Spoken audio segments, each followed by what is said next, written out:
আপনাদের সচেতন করার জন্য জাস্ট ছোট্ট একটা ভিডিও। বন্ধুরা, যারা প্রতিদিন বাইকে করে অনেকটা রাস্তা যাতায়াত করেন, এই সময় তারা একটু সাবধানতা অবলম্বন করুন।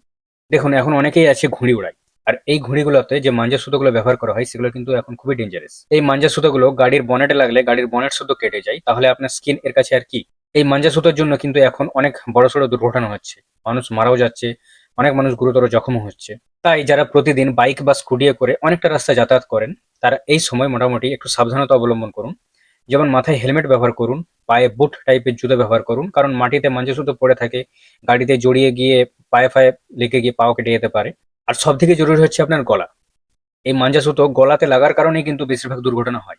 তাই এখন যেহেতু শীতকাল, মোটা টাইপের কোনো মাফলার বা মোটা টাইপের কোনো গামছা আপনার গলাতে ৩-৪ রাউন্ড বেজিয়ে তবেই কিন্তু বাইক নিয়ে বেরোন। এটি জাস্ট আপনাদের সচেতন করার জন্য একটি ছোট ভিডিও। যদি মনে হয় যে এই ভিডিওটি দেখে বা শুনে কেউ উপকৃত হতে পারে, তাহলে ভিডিওটি শেয়ার করে দেবেন।